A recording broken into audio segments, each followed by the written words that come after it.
Sagutin ko lang yung isa nating sender sa kanyang tanong. Tinatanong niya kung tama ba na i-awol siya ng HR kahit na nagsabi naman siya na naka-sick leave siya. Okay. Awol po ang ibig po sabihin nito ay absence without official leave. Sa mga private companies po kasi, bago makapag-leave ang isang empleyado, whether paid or unpaid, nag-fill up po tayo ng application form, leave form. Okay? And then, pinapa-approve natin sa ating mga superiors or immediate supervisors or HRD. Tama? So kapag awol or absence without official leave, ibig sabihin, hindi ka nakapag-file ng leave mo properly bago ka lumiban sa trabaho, bago ka umabsent. Yun pong ibig sabihin ng awol. Is it a violation? Yes, violation siya ng company rules and regulation. Pero tandaan ninyo, itong violation na to is not equivalent to dismissal. Anong ibig sabihin nito? Kapag sinabing ang isang empleyado ay awol, hindi ibig sabihin na tinatanggal ka na sa iyong trabaho o tinatanggal ka na sa iyong posisyon. Hindi po to equivalent sa termination. Kapag sinabing awol ka, may violation ka. Ibig sabihin, meron kang hindi nasunod na company policy pagdating sa tamang pagpa-file ng iyong leave application form. Okay, hindi mo na ipa-approve muna bago ka lumiban sa trabaho. Pero ang violation po na ito ay hindi punishable by dismissal or termination from service. Okay? Lalo na po yung absences na meron namang valid reason, kagaya nga nung tanong ni sender. Na-inform naman niya yung kanyang HRD na meron siyang sakit. So, naturally, kapag may sakit ka, hindi ka talaga makakapag-file properly ng iyong leave application form before ka makapag-leave. Magagawa mo na lamang yun pagbalik mo sa trabaho. Okay? So, ibig sabihin, lumiban ka nga sa trabaho, pero meron kang justifiable reason. Meron kang valid reason kung bakit absent ka, pero hindi ka nga naman nakapag-file ng leave form. So, ibig sabihin, hindi ito punishable by dismissal or termination. Hindi ka po pwedeng tanggalin sa trabaho. Yes, you violated a company policy, pero bibigyan ka nito ng chance, ng kumpanya ng chance to explain yourself, to explain your side kung bakit ka lumiban na hindi ka nakapag-file muna ng proper leave application form. Dito na papasok ngayon yung explanation mo na nagkasakit kasi ako kaya hindi ako nakapag-file muna ng leave form before akong umabsent sa trabaho. Justification yon. Valid ba to? Yes, of course. So kung ganun, kung mayroon kang valid reason sa pagliban mo sa trabaho na hindi ka muna nakapag-file ng leave form, dapat ka bang tanggalin? Hindi. Kasi that would be illegal dismissal. Kasi walang just cause for terminating your employment. Kapag walang just cause for termination, wala na yung substantive due process na tinatawag natin kasi walang valid reason para tanggalin ka. Okay, ano ba yung valid reason para tanggalin ka? Ito naman, merong actual case kung saan diniklara ng Korte Suprema na yung paulit-ulit na pagliban sa trabaho nang walang dahilan, nang walang sapat na dahilan ay equivalent to gross and habitual neglect of duty, which is one of the just causes under the labor code para tanggalin ng isang empleyado validly. So tandaan ninyo hindi lahat ng uri ng absences ay punishable by dismissal.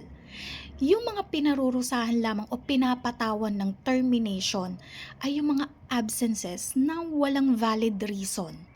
basta na lamang umabsent, walang dahilan, nung pinag-e-explain ng kumpanya bakit umabsent, hindi nag-explain, hindi nagbigay ng letter, or hindi nagpresenta ng medical certificate pagbalik sa kumpanya, yon gross and habitual neglect of duty, lalo na kung paulit-ulit na yung pagliban sa trabaho na walang valid reason.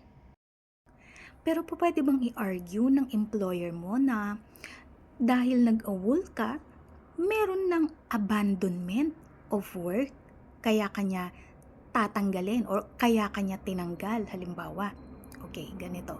Sa abandonment of work naman, ang may burden of proof para patunayan na inabandona mo yung iyong trabaho bilang empleyado ay si employer. So, kailangan niyang patunayan by substantial proof na talagang meron kang intention na abandonahin ang trabaho mo.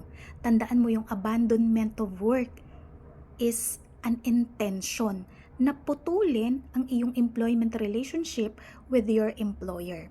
So, para patunayan yung intention mo to abandon or to sever your employment relationship sa iyong employer, dapat magpakita siya ng substantial proof.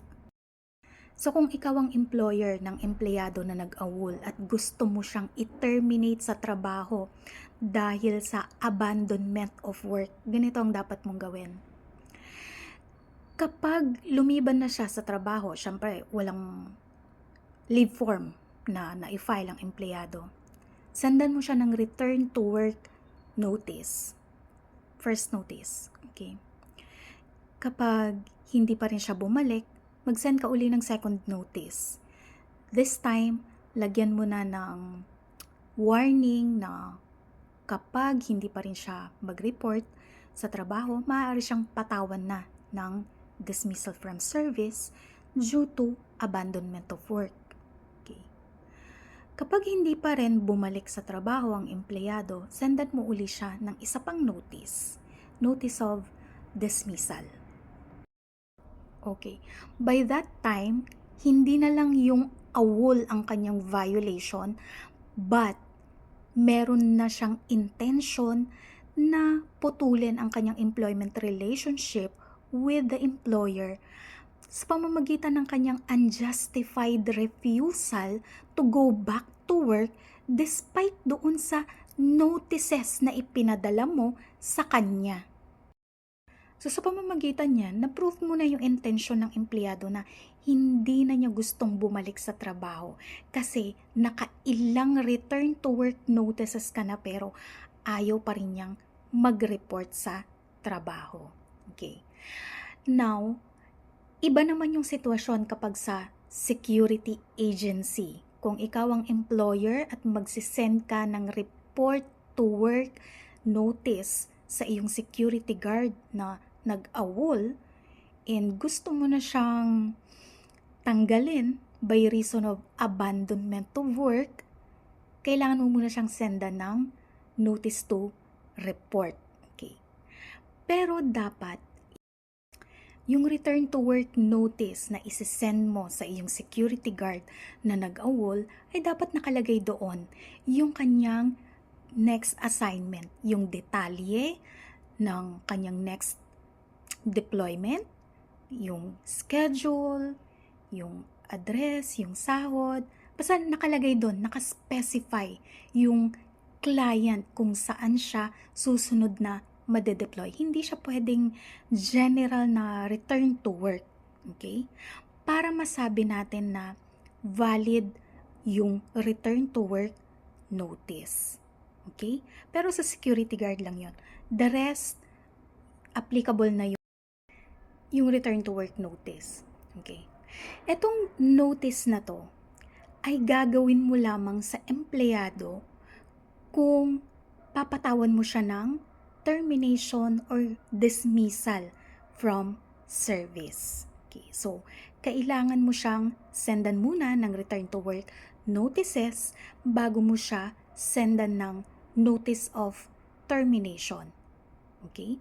So, return to work notices muna bago notice of termination. Ito ay kung papatawan mo siya ng dismissal from service. Pero hindi mo naman ito kailangan gawin kung hindi mo naman siya tatanggalin sa trabaho. Okay? Kaya mo lang naman siya sesendan ng return to work para ma-prove mo na meron siyang intention na hindi na bumalik sa trabaho. At yung kanyang unjustified refusal to report to work ang magiging proof mo ngayon ng kanyang abandonment. Okay? That will lead to termination of service ng employee. Pero what if ganito naman ang nangyari? Awol pa rin si employee, di ba? Pero si employer, hindi naman nag-send ng return to work notice sa kanyang empleyado. Hindi siya nag-send ng RTW sa kanyang empleyado. Wala siyang ginawa. So, awol pa rin yung status ni employee. Pwede na bang mag-file ng illegal dismissal sa employee? Or pwede ba siyang manghingi ng separation pay, magpabayad? Siyempre hindi. Para saan ba ang separation pay? Separation pay is payment sa empleyado na tinanggal ng employer for authorized causes under the labor code. Ngayon, kung hindi ka pa tinanggal, bakit ka manghihingi ng separation pay? Okay, pwede ba siyang mag-file ng illegal dismissal? Sa pag-file po ng illegal dismissal case, si employer ang may burden of proof para patunayan na yung dismissal ay for just cause. Okay? Legal or valid yung dismissal na ginawa niya. Pero bago niya dapat mapatunayan yon, kailangan mo ng patunayan ni employee na siya nga ay talagang tinanggal. At kailangan niya itong patunayan by substantial proof. So, anong proof na employee na tinanggal mo siya? Kung wala naman siyang maipakitang kahit anong notices or wala kang ginawang aksyon na may interpret ng employee na tinanggal mo siya. So, hindi magpa-prosper yung illegal dismissal case. Okay? So, sana nakatulong tayo nakapagbigay linaw sa kung ano ang awol, abandonment of work, and dismissal.